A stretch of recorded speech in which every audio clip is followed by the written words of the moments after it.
ये राजस्थान की पर्ची सरकार है ना, ये केवल बातें करने के लिए, काम करने के लिए नहीं है। इनको खुद को ही पता नहीं है कहाँ से शुरू करें, कहाँ खत्म करना है। हमने तो पर्ची तो भी दे दी, उन्होंने तो कान में कह दिया,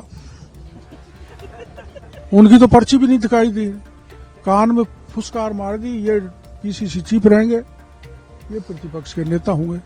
राजस्थान में जब से भजनलाल की सरकार बनी है तब से पर्ची की चर्चा जोरों पर है। कभी कांग्रेस पार्टी के प्रदेश अध्यक्ष डोटासरा जी कहते हैं कि ये पर्ची वाली सरकार है, जितना जो कुछ दिल्ली से लिख कर आता है वही होता है। डोटासरा के इन आरोपों के जवाब में कृषि मंत्री किरोड़ी लाल मीणा कहते हैं कि हमारी सरकार चलो पर्ची वाली ही सही, लेकिन कांग्रेस तो कान में फुसफुसा कर ही काम चला लेती है। नेता प्रतिपक्ष भी, हमने तो पर्ची तो भी दे दी, उन्होंने तो कान में कह दिया,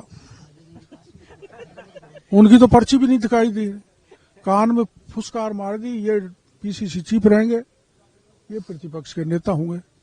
आपने तो हमारी पर्ची को सबके बीच में देखा है, खोला था, तो पर्ची लाना कोई बुरी बात नहीं है। पर्ची मैंने भी बहुत लगाई है विधानसभा में, और वो पर्चियों के आधार पर मैं बोला हूं, ये परंपरा हरिशंकर भाभरा ने डाली थी, तो पर्ची तो बहुत अच्छी रहती है। वैसे पर्ची की चर्चा तब और गर्म हो गई जब विधानसभा में विधायकों की ट्रेनिंग वाले कार्यक्रम में पहुंचे बीजेपी के राज्यसभा सांसद घनश्याम तिवाड़ी ने भी पर्ची का जिक्र कर दिया। तिवाड़ी हैं तो बीजेपी के नेता, लेकिन अपनी ही पार्टी की नेता और पूर्व सीएम वसुंधरा राजे के मजे लेते दिखे। तिवाड़ी ने तो दिल्ली वाली पर्ची को ही खतरनाक बता दिया। उन्होंने कहा कि दिल्ली से जब पर्ची आती है तो बड़े बड़ों के होश फाख्ता हो जाते हैं। ये पर्ची तो बड़ी खतरनाक है, जब ये निकलती है ना तो होश उड़ जाते हैं लोगों के।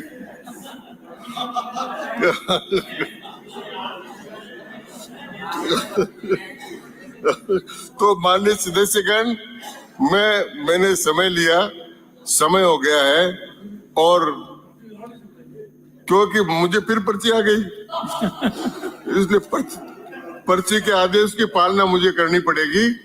पर्ची को लेकर वसुंधरा पर कांग्रेस वाले मजे लें तो समझ में आता है, लेकिन अपनी ही पार्टी के नेता तिवाड़ी ने जिस तरह से वसुंधरा राजे के मजे लिए हैं, उससे तो यही लगता है कि अब वसुंधरा को लेकर खुद उनकी पार्टी वाले भी मजे ले रहे हैं। फिलहाल वसुंधरा राजे चुप हैं। उन्होंने न तो कांग्रेस को जवाब दिया है और न ही घनश्याम तिवाड़ी को ही कोई उत्तर दिया है। लेकिन राजस्थान की सियासत में अब कांग्रेस और बीजेपी दोनों में पर्ची वाला बयान खूब दिया जा रहा है। ब्यूरो रिपोर्ट, राजस्थान तक।